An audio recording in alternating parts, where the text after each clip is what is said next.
आज की क्लास में हम सीखेंगे initial basic feasible solution find out करना using north west corner method. ये क्वेश्चन हमारे पास अवेलेबल है। इस क्वेश्चन की हेल्प से इसे समझते हैं। देखिए क्वेश्चन क्या कह रहा है। क्वेश्चन कह रहा है find the initial basic feasible solution of the following transportation problem using north west corner method. आपको क्या करना है, आपको initial basic feasible solution find out करना है और कौन से मेथड से करना है, नॉर्थ वेस्ट कॉर्नर मेथड से। आगे क्वेश्चन हमारे पास क्या इन्फॉर्मेशन दे रहा है। क्वेश्चन कह रहा है कि आपके पास 3 फैक्ट्रीज है, फैक्ट्री F1, फैक्ट्री F2 और फैक्ट्री F3। ये जो फैक्ट्रीज हैं 3 हमारी, ये हमारी क्या है, ये हमारे सोर्सेज हैं। नेक्स्ट क्वेश्चन में बता रहा है कि आपके पास 4 वेयर हाउसेज हैं, warehouse D1, warehouse D2, warehouse D3, warehouse D4। ये जो D1, D2, D3, D4 4 warehouses हैं, चारों हमारे क्या हैं, ये चारों हमारे डेस्टिनेशन हैं। नेक्स्ट क्वेश्चन हमें बता रहा है कि आपके पास सप्लाई कितनी है। सप्लाई की उसने बताया कि सप्लाई आपके पास 6 यूनिट है, 8 यूनिट है और 16 यूनिट है। अब फैक्ट्री F1 के सामने ये जो 6 यूनिट लिखा है, इसका मतलब ये है कि फैक्ट्री F1 की सप्लाइंग कैपेसिटी कितनी है, 6 यूनिट। इसका मतलब फैक्ट्री F1 6 यूनिट्स की सप्लाई कर सकती है किसी भी वेयर हाउस को। नेक्स्ट फैक्ट्री F2 के आगे ये जो 8 यूनिट लिखा है, इसका मतलब ये है कि फैक्ट्री F2 की सप्लाइंग कैपेसिटी कितनी है। फैक्ट्री F2 की सप्लाइंग कैपेसिटी जो है वो 8 यूनिट की है। फैक्ट्री F2 8 यूनिट सप्लाई कर सकती है किसी भी डेस्टिनेशन को। फैक्ट्री F3 की कैपेसिटी कितनी है सप्लाई की, 16 यूनिट।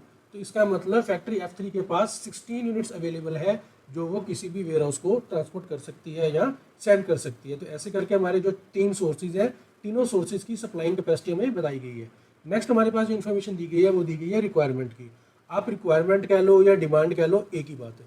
अब जो भी रिक्वायरमेंट या डिमांड होती है वो किससे रिलेटेड होती है, वो हमारे डेस्टिनेशन से रिलेटेड होती है। तो D1 के सामने ये जो 4 यूनिट लिखा है, D2 के सामने ये जो 7 यूनिट लिखा है, D3 के सामने ये जो 6 यूनिट लिखा है, D4 के सामने ये जो 13 यूनिट्स लिखा है, ये फिगर्स क्या रिप्रेजेंट कर रही हैं, ये फिगर्स रिप्रेजेंट कर रही हैं कि ये जो हमारे 4 डेस्टिनेशंस हैं, ये जो हमारे 4 वेयर हाउसेज हैं, इनकी ये रिस्पेक्टिव डिमांड्स को रिप्रेजेंट कर रही हैं। जैसे D1 के आगे ये जो 4 यूनिट लिखा है, इसका मतलब D1 की रिक्वायरमेंट या D1 की डिमांड कितनी है, 4 यूनिट्स। हमारे वेयर हाउस D1 को 4 यूनिट्स की डिमांड है। जो वेयर हाउस D2 है उसकी आगे ये जो 7 यूनिट लिखा है, उसका मतलब ये है कि वेयर हाउस D2 की रिक्वायरमेंट या वेयर हाउस D2 की डिमांड कितनी है, 7 यूनिट्स। और ये जो वेयर हाउस D3 के आगे 6 यूनिट लिखा है, तो इसका मतलब ये है कि वेयर हाउस D3 की डिमांड हमारी 6 यूनिट की है। और वेयर हाउस D4 के आगे जो 13 यूनिट्स लिखा है, तो इसका मतलब हमारा जो वेयर हाउस D4 है उसकी रिक्वायरमेंट या डिमांड कितनी है, 13 यूनिट्स। तो ऐसे करके उसने हमारे सारे जो चारों डेस्टिनेशन हैं, उन चारों डेस्टिनेशन की रिक्वायरमेंट या डिमांड को भी बताया है। अब देखना इन सेल्स के अंदर ये जो कॉस्ट लिखी हुई है, जैसे कॉस्ट कौन सी लिखी हुई है, जैसे ये 14 रुपीज़ हो गया, 25 रुपीज़ हो गया, 45 रुपीज़ हो गया, 5 रुपीज़ है, 65 rupees, 25 rupees, 35 rupees, 55 rupees, 35 rupees, 3 rupees, 65 rupees, 15 rupees. ये जो मैंने ग्रीन कलर से हाईलाइट करा है, ये क्या रिप्रेजेंट कर रही हैं, ये रिप्रेजेंट कर रही हैं हमारी ट्रांसपोर्टेशन कॉस्ट पर यूनिट। मतलब हमारे अलग अलग रूट पे जो अगर हम एक सिंगल यूनिट का ट्रांसपोर्टेशन करते हैं तो पर यूनिट ट्रांसपोर्टेशन कॉस्ट मेरे पास कितनी आएगी, वो दी गई है। जैसे कि इस सेल में ये जो 14 रुपीज़ लिखा है, ये रिप्रेजेंट करता है कि अगर मैं F1 से फैक्ट्री F1 से वेयर हाउस D1 को एक सिंगल यूनिट का ट्रांसपोर्टेशन करता हूँ तो मुझे 14 रुपये यानी कि 14 रुपीज़ का ट्रांसपोर्टेशन का खर्चा आता है। और ये जो ट्रांसपोर्टेशन का खर्चा है मेरा, ये एक सिंगल यूनिट के ट्रांसपोर्टेशन के ऊपर है। मतलब कि ये हमारी ट्रांसपोर्टेशन कॉस्ट पर यूनिट बताई गई है। और ये जो 25 है, ये क्या रिप्रेजेंट कर रहा है, ये रिप्रेजेंट कर रहा है अगर मैं फैक्ट्री F1 से वेयर हाउस D2 की तरफ सामान बेचता हूँ तो मुझे पर यूनिट ट्रांसपोर्टेशन का खर्चा 25 रुपीज़ पड़ता है। और अगर मैं फैक्ट्री F1 से वेयर हाउस D3 या डेस्टिनेशन D3 की तरफ सामान बेचता हूँ तो पर यूनिट सामान भेजने का मुझे जो खर्चा है वो कितना है, वो मेरा 45 रुपीज़ है। ये 45 रुपीज़ मेरी पर यूनिट ट्रांसपोर्टेशन कॉस्ट है, ठीक है, जो मैं फैक्ट्री F1 से D3 की तरफ ट्रांसपोर्ट करूँगा। तो अगर मैं F1 से अपने डेस्टिनेशन D4 की तरफ एक सिंगल यूनिट का ट्रांसफर करता हूँ तो मुझे सिंगल यूनिट की ट्रांसपोर्टेशन कॉस्ट कितनी पड़ती है, 5 रुपीज़। तो ऐसे करके डिफरेंट रूट्स के ऊपर हमारी ट्रांसपोर्टेशन कॉस्ट पर यूनिट दी गई है। तो ये इन्फॉर्मेशन हमारे पास अवेलेबल है क्वेश्चन में। अब हमें क्या करना है, अब हम जाते हैं अपने इनिशियल बेसिक फिजिबल सोल्यूशन की तरफ। अब initial basic feasible solution find out करने से पहले हमेशा आपको 3 प्री कंडीशंस होती हैं जो आपको चेक करनी होती है। वो 3 प्री कंडीशंस या 3 प्री कंडीशंस क्या है। प्री कंडीशन नंबर 1, आपकी जो गिवन ट्रांसपोर्टेशन प्रॉब्लम है वो आपकी बैलेंस्ड ट्रांसपोर्टेशन प्रॉब्लम होनी चाहिए, वो अनबैलेंस्ड नहीं होनी चाहिए। जब तक वो बैलेंस नहीं है तब तक आप initial basic feasible solution find out नहीं कर सकते। तो अगर आपकी गिवन ट्रांसपोर्टेशन प्रॉब्लम अनबैलेंस्ड है तो पहले आपको उसको बैलेंस्ड ट्रांसपोर्टेशन प्रॉब्लम में कन्वर्ट करना होगा, उसके बाद ही आप initial basic feasible solution find out कर सकते हो। सेकंड प्री कंडीशन हमारे पास ये है कि आपका कोई भी जो रूट है वो रिस्ट्रिक्टेड नहीं होना चाहिए, प्रोहिबिटेड नहीं होना चाहिए। किसी भी रूट के ऊपर किसी भी तरह की प्रोहिबिशन या रिस्ट्रिक्शन नहीं होनी चाहिए। अगर आपका कोई भी रूट प्रोहिबिटेड है, रिस्ट्रिक्टेड है, तो आपको इस प्रोहिबिशन या रिस्ट्रिक्शन को रिमूव करना होगा। ओनली देन आप initial basic feasible solution find out कर सकते हो। थर्ड प्री कंडीशन ये है कि आपकी जो गिवन ट्रांसपोर्टेशन प्रॉब्लम है ये आपकी मिनिमाइजेशन की होनी चाहिए। कई बार क्या होता है क्वेश्चन में वो आपको प्रॉफिट मैट्रिक्स दे देता है, तो अगर उसने आपको प्रॉफिट मैट्रिक्स दे दिया तो ये तो प्रॉब्लम होगी मैक्सिमाइजेशन की। तो मैक्सिमाइजेशन की प्रॉब्लम के ऊपर हम ट्रांसपोर्टेशन प्रॉब्लम अप्रोच अप्लाई नहीं कर सकते। क्यों?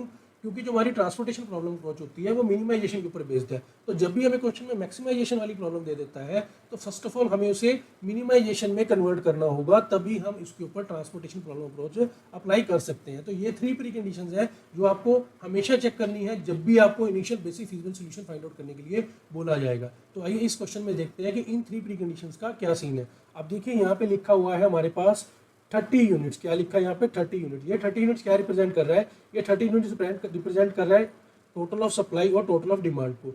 अगर मेरी टोटल ऑफ डिमांड और टोटल ऑफ सप्लाई बराबर है, मतलब मेरी डिमांड का टोटल मेरी सप्लाई के टोटल के बराबर है, तो मैं कहूँगा मेरी गिवन ट्रांसपोर्टेशन प्रॉब्लम बैलेंस्ड है। यहाँ पे मेरी रिक्वायरमेंट का टोटल भी 30 है और सप्लाई का टोटल भी 30 है, दोनों का टोटल बराबर है, तो इसका मतलब ये है कि ये मेरी एक बैलेंस्ड ट्रांसपोर्टेशन प्रॉब्लम है। तो इसका मतलब फर्स्ट प्री कंडीशन में तो हमारे पास कोई इशू नहीं है। सेकंड प्री कंडीशन अब चेक करते हैं कि क्या यहाँ पे कोई रूट प्रोहिबिट किया गया है। देखिए यहाँ पे कहीं पे भी कोई प्रोहिबिशन नहीं है किसी भी रूट के ऊपर, तो इसका मतलब है कि सेकंड कंडीशन में भी हमें कोई इशू नहीं आ रहा। अब थर्ड प्री कंडीशन हमारी क्या होती है? थर्ड प्री कंडीशन हमारी ये होती है कि आपकी जो गिवन प्रॉब्लम है वो मैक्सिमाइजेशन की नहीं होनी चाहिए। अगर मैक्सिमाइजेशन किया है तो उसे मिनिमाइजेशन में कन्वर्ट करो। अब देखना यहाँ पे हमें उसने ट्रांसपोर्टेशन कॉस्ट पर यूनिट बताई हुई है सेल्स में, तो इसका मतलब ये है कि जब वो कॉस्ट की बातें कर रहा है तो ये हमारा कॉस्ट मैट्रिक्स है, ये हमारा प्रॉफिट मैट्रिक्स नहीं है। तो इसका मतलब ये मेरी प्रॉब्लम जो है ये मिनिमाइजेशन की ही प्रॉब्लम है, क्योंकि हमें कॉस्ट मैट्रिक्स दिया हुआ है। तो जब ये मिनिमाइजेशन की प्रॉब्लम है तो इसका मतलब ये है कि अब इसके ऊपर मैं ट्रांसपोर्टेशन प्रॉब्लम अप्रोच अप्लाई कर सकता हूँ। ये मैक्सिमाइजेशन का यहाँ पे कोई इशू है ही नहीं। तो मेरी तीनों पर ही कंडीशन से सेटिस्फाइड है, तो अब मैं initial basic feasible solution find out कर सकता हूँ।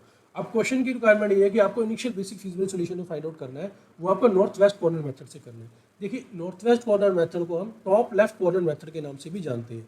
जो अगर मैं मैप के पॉइंट ऑफ व्यू बात करूँ, जो नॉर्थ होता है हमारा वो टॉप पे होता है, जो वेस्ट होता है हमारा वो लेफ्ट हैंड साइड होता है, इसीलिए इस मेथड को टॉप लेफ्ट कॉर्नर मेथड भी कहते हैं। तो अब इस मेथड में हम क्वांटिटी का एलोकेशन कैसे करेंगे डिफरेंट रूट्स के ऊपर, अब हम वो सीखते हैं। अब नॉर्थ वेस्ट कॉर्नर मेथड या टॉप लेफ्ट कॉर्नर मेथड में हम सेल का सिलेक्शन कैसे करेंगे जिसमें हमें क्वांटिटी की एलोकेशन करनी है। उसके लिए हम क्या करेंगे, हम टॉप रो देखेंगे। टॉप रो में जो एक्सट्रीम लेफ्ट कॉर्नर वाला सेल होगा ना, हम उस सेल को सिलेक्ट करेंगे और वहाँ पे क्वांटिटी की एलोकेशन करेंगे। मीन्स मैं क्या करूँगा, मैं टॉप रो में जो मेरा लेफ्ट हैंड साइड पे एकदम कोने वाला सेल होगा उसे हम सिलेक्ट करेंगे। जो मैं कह रहा हूँ लेफ्ट हैंड साइड पे एकदम कोने वाला सेल, इसी को हम एक्सट्रीम लेफ्ट कॉर्नर सेल कहते हैं। तो हम extreme left corner cell select करेंगे। जब हमने वो सेल सिलेक्ट कर लिया फिर हम उसमें क्वांटिटी की एलोकेशन कर देंगे। अब देखना जैसे यहाँ पे ये मेरी टॉप रो है, ये मेरी टॉप रो है, इसमें मेरा एक्सट्रीम लेफ्ट कॉर्नर वाला सेल कौन सा बन रहा है, ये वाला सेल। तो इसका मतलब हमने ये वाला सेल सिलेक्ट कर लिया, अब हम इसमें क्वांटिटी की एलोकेशन करेंगे। तो अब क्वांटिटी की एलोकेशन कैसे करनी है, जिस भी सेल को हमने सिलेक्ट कर लिया है उसके सामने वाली सप्लाई की क्वांटिटी को देखो, उसके सामने वाली रिक्वायरमेंट या डिमांड की क्वांटिटी को देखो।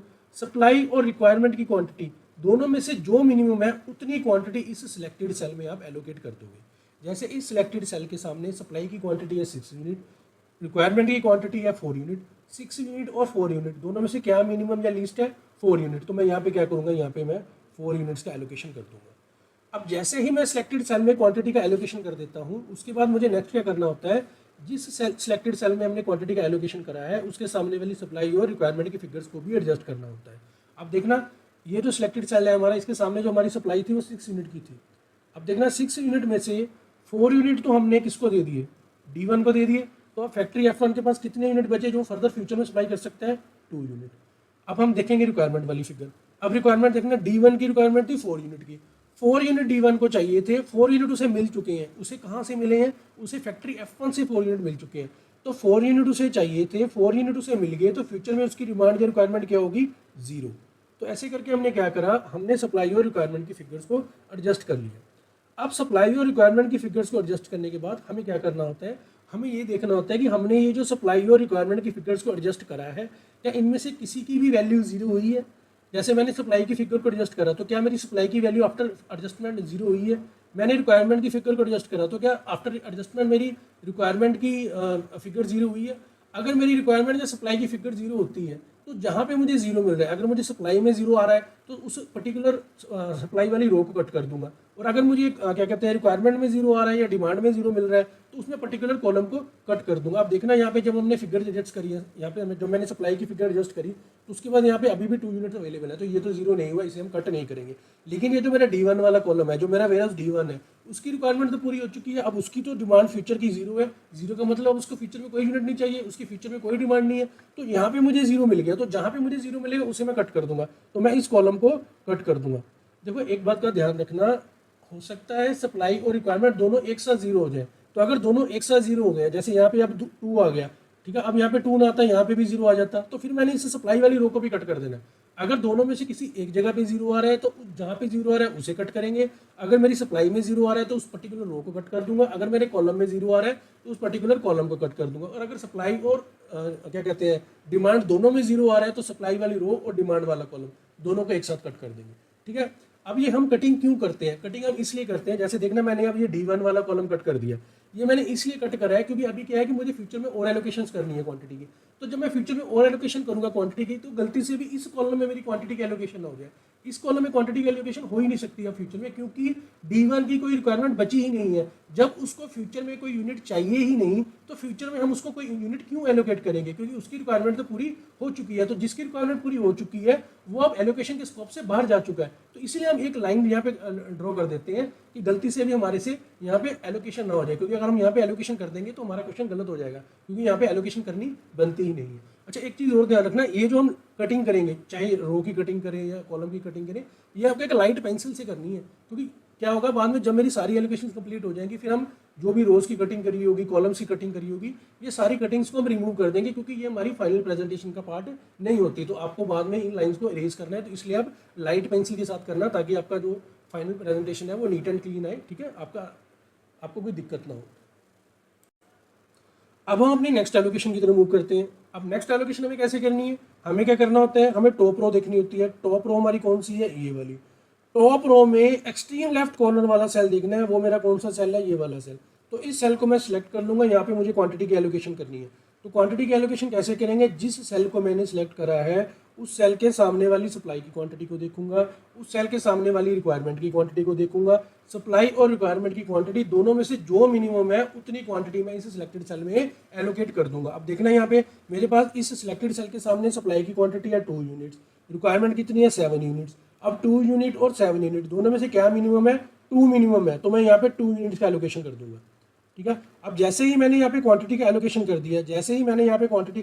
दिया, उसके बाद मैं नेक्स्ट क्या करूंगा? उसके बाद मुझे जिस सिलेक्टेड सेल में मैंने क्वांटिटी का एलोकेशन करा होता है उसके सामने वाली सप्लाई और रिक्वायरमेंट की फिगर्स को भी एडजस्ट करना होता है। तो मैं अब क्या करूंगा? मैं इन सप्लाई और रिक्वायरमेंट की फिगर्स को एडजस्ट करूंगा। अब देखना, फैक्ट्री F1 के पास 2 यूनिट अवेलेबल थे। अब 2 यूनिट उसके पास अवेलेबल थे, 2 के 2 ही उसने किसको दे दिए? D2 को। तो क्या फ्यूचर में इसके पास कोई यूनिट बचा? नहीं बचा। अब इसके पास कोई भी यूनिट नहीं है जो वो फ्यूचर में सप्लाई कर सकता है। तो इसकी जो सप्लाई है वो एग्जॉस्ट हो चुकी है। एग्जॉस्ट होने का मतलब उसकी सप्लाइंग कैपेसिटी अब नील हो चुकी है। उसके पास अब कोई भी यूनिट नहीं है जो फ्यूचर में वो किसी भी वेयर हाउस को ट्रांसपोर्ट कर सकता है, किसी भी वेयर हाउस को सेंड कर सकता है। अब हमने सप्लाई की फिगर तो एडजस्ट कर ली, अब हमें क्या करना है? अब हमें रिक्वायरमेंट वाली फिगर को एडजस्ट करना है। अब देखना, D2 के पास रिक्वायरमेंट कितनी थी? 7 यूनिट की रिक्वायरमेंट थी। 7 यूनिट्स उसे चाहिए थे, 2 यूनिट्स उसे मिल चुके हैं। 2 यूनिट उसे कहाँ से मिले हैं? 2 यूनिट उसे मिले हैं फैक्ट्री F1 से। तो 7 में से 2 यूनिट मिल गए। तो अभी उसकी फ्यूचर की रिक्वायरमेंट या फर्दर डिमांड कितनी पेंडिंग है? वो उसकी 5 यूनिट की अभी भी पेंडिंग है। अब जब मैंने सप्लाई और रिक्वायरमेंट की फिगर्स को एडजस्ट कर लिया है, तो नेक्स्ट मुझे क्या देखना होता है कि क्या सप्लाई या रिक्वायरमेंट में से कुछ जीरो हुआ है। अब देखना, सप्लाई मेरी जीरो हो चुकी है, लेकिन रिक्वायरमेंट में अभी भी 5 यूनिट्स अवेलेबल है। तो इसका मतलब जहाँ पे मुझे जीरो मिल रहा है उसे मैं कट कर देता हूँ। तो F1 में मुझे जीरो मिल रहा है, ये मैं इस सप्लाई वाली रो को कट कर दूंगा। अब इस F1 वाली रो को हमने क्यों कट कर दिया? क्योंकि फ्यूचर में यहाँ से कोई कुछ भी ट्रांसपोर्टेशन पॉसिबल नहीं है, तो कोई भी एलोकेशन अब इसके थ्रू नहीं हो सकती। अब हम अपनी नेक्स्ट एलोकेशन की तरफ मूव करेंगे। अच्छा, एक चीज़ जो स्टूडेंट की दिमाग में कई बार आती है कि सर हम ये एलोकेशंस कब तक करते जाएंगे, हमें कितनी एलोकेशंस करनी होंगी? मतलब ये जो हम क्वांटिटीज़ की एलोकेशंस कर रहे हैं सिलेक्टेड सेल्स में, ये हमें कब तक करनी होती है एलोकेशन? देखो, ये एलोकेशन हमें तब तक करनी होती है जब तक मेरी ये सारी सप्लाई की फिगर जीरो नहीं हो जाती, जब तक मेरी ये सारी रिक्वायरमेंट्स की फिगर जीरो नहीं हो जाती, जब तक मेरी सारी सप्लाई एग्जॉस्ट नहीं हो जाती, मतलब सारी फैक्ट्रीज की सप्लाइंग कैपेसिटी नील नहीं हो जाती, जितने मेरे डेस्टिनेशन हैं उनकी डिमांड नील नहीं हो जाती, तब तक हम एलोकेशंस करते रहेंगे। तो ठीक है, तो अब हम अपनी नेक्स्ट एलोकेशन की तरफ मूव कर रहे हैं। तो नेक्स्ट एलोकेशन हम कैसे करेंगे? वैसे ही जैसे हमने प्रीवियस करी है। हम क्या करेंगे? अपनी जो हमारी टॉप रो है उससे सिलेक्ट करेंगे। ये मेरी टॉप रो है, इस टॉप रो में मुझे एक्सट्रीम लेफ्ट कॉर्नर वाला सेल सिलेक्ट करना है, तो मेरा ये वाला सेल है। अब एक्सट्रीम लेफ्ट कॉर्नर वाला सेल सेलेक्ट कर लिया, इसका मतलब ये है कि यहाँ पे मुझे क्वांटिटी की एलोकेशन करनी है। अब क्वांटिटी एलोकेशन के लिए मैं क्या करूँगा, क्वांटिटी की एलोकेशन करने के लिए इस सिलेक्टेड सेल के सामने वाली सप्लाई की यूनिट को देखूंगा, इस सिलेक्टेड सेल के सामने वाली रिक्वायरमेंट की यूनिट को देखूंगा। सप्लाई की क्वांटिटी और रिक्वायरमेंट की क्वांटिटी दोनों में से जो मिनिमम है उतनी क्वांटिटी मैं सिलेक्टेड सेल में एलोकेट कर दूंगा। अब देखना, सप्लाई की क्वांटिटी तो 8 यूनिट है, रिक्वायरमेंट की क्वांटिटी हमारी 5 यूनिट है। 8 और 5 क्या मिनिमम है, 5 मिनिमम है, तो यहाँ पे मेरी 5 यूनिट्स की एलोकेशन आ जाएगी।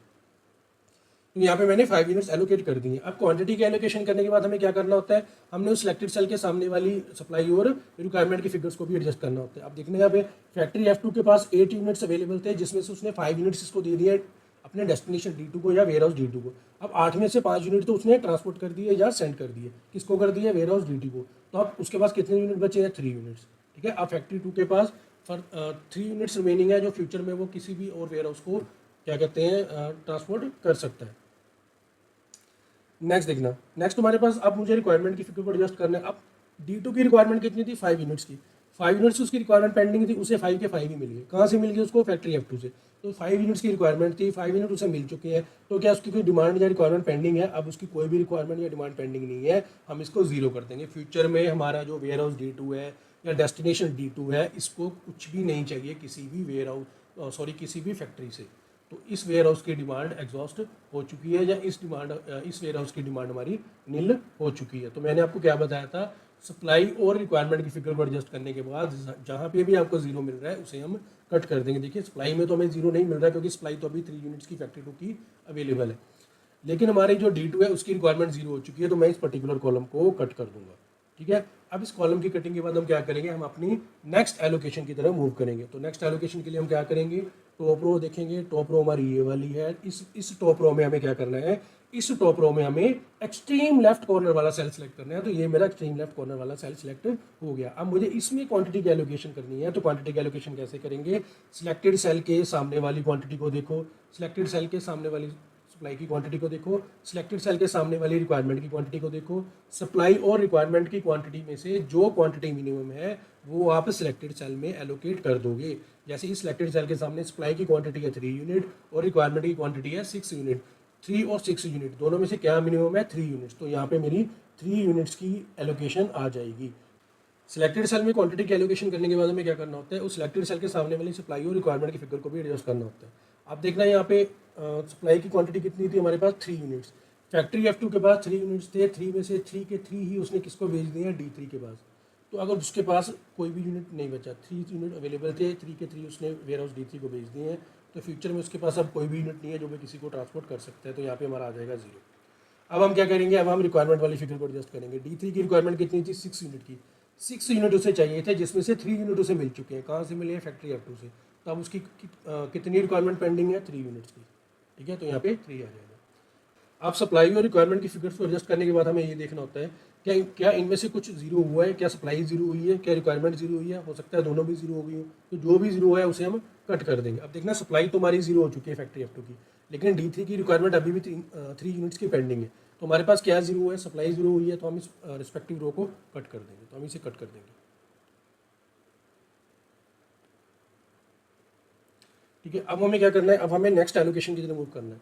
अब हमारे पास ये रो बची है। ठीक है, अब इसमें हम क्या करेंगे, इस रो में एक्सट्रीम लेफ्ट कॉर्नर वाला सेल ये है मेरा, इसे सिलेक्ट कर लेंगे। तो इसका मतलब इस सेल में हमें एलोकेशन करनी है। अभी सिलेक्टेड सेल में एलोकेशन करने के लिए हम क्या करेंगे, इसके सामने वाली सप्लाई की क्वांटिटी को देखेंगे, इसके सामने वाली रिक्वायरमेंट की क्वांटिटी को देखेंगे।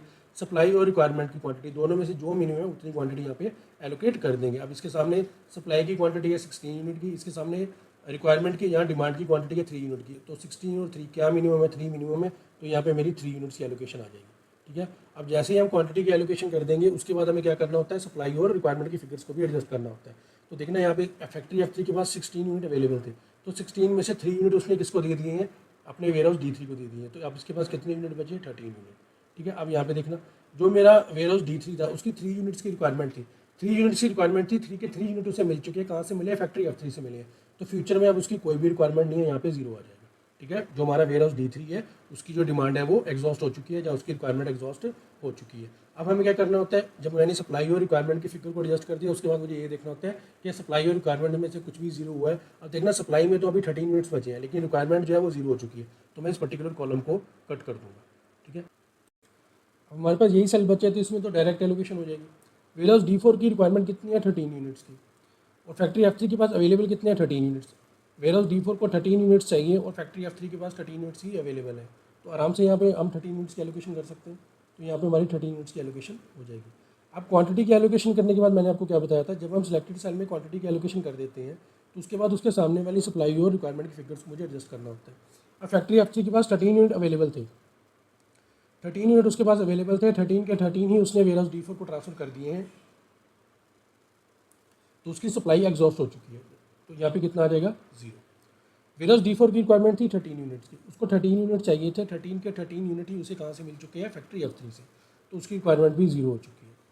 अब आप देख सकते हो हमारे पास जो हमारी 3 सोर्सेज थे, factory F1, factory F2, factory F3, तीनों की सप्लाई एग्जॉस्ट हो चुकी है। फैक्ट्री F1 की भी 0 हो चुकी है, फैक्ट्री F2 की भी 0 हो चुकी है, फैक्ट्री F3 की भी 0 हो चुकी है। और मेरे जो यहाँ पे इस क्वेश्चन में 4 डेस्टिनेशंस थे, ware house D1, D2, D3, D4, चारों डेस्टिनेशंस की रिक्वायरमेंट भी 0 हो चुकी है।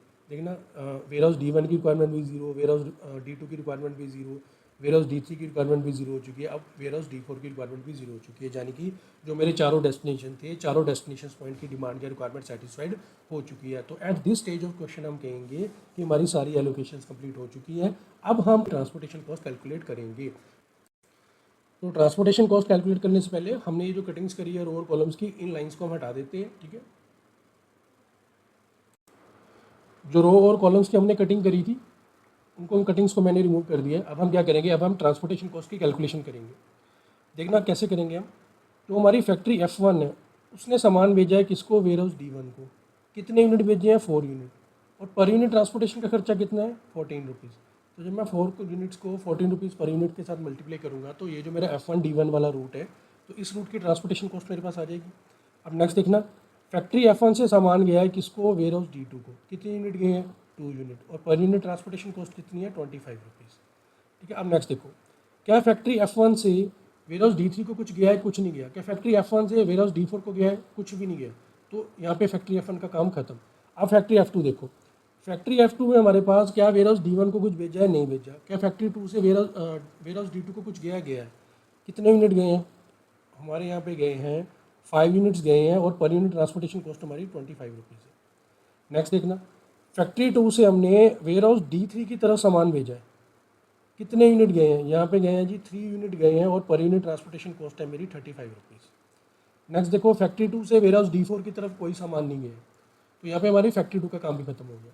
अब देखो फैक्ट्री F3, फैक्ट्री F3 से हमारे पास वेयर हाउस D1 को कुछ नहीं गया, वेयर हाउस D2 को कुछ नहीं गया, वेयर हाउस D3 को गया है, वेयर हाउस D3 को गया है। कितने यूनिट गए हैं 3 यूनिट गए हैं, और पर यूनिट ट्रांसपोर्टेशन कॉस्ट है 65 यूनिट। जब मैं 3 को 65 से मल्टीप्लाई कर दूंगा तो मेरे पास ये 3 यूनिट का टोटल ट्रांसपोर्टेशन का खर्चा आ जाएगा। ठीक है, अब नेक्स्ट देखो, फैक्ट्री F3 से मेरे पास हमने कहाँ भेजा है सामान, हमने भेजा है वेयर हाउस D4 को। फैक्ट्री 3 से वेयर हाउस D4 का सामान गया है, कितने यूनिट गए हैं 13 यूनिट गए हैं, और पर यूनिट ट्रांसपोर्टेशन कॉस्ट हमारी कितनी है 15 रुपीज़।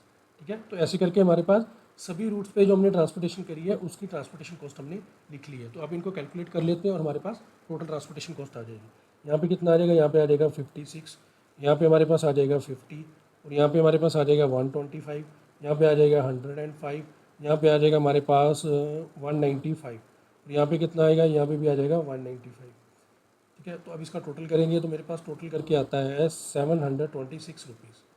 तो ये मेरी पे क्या आ गई है, ये मेरी मिनिमम ट्रांसपोर्टेशन कॉस्ट आ चुकी है।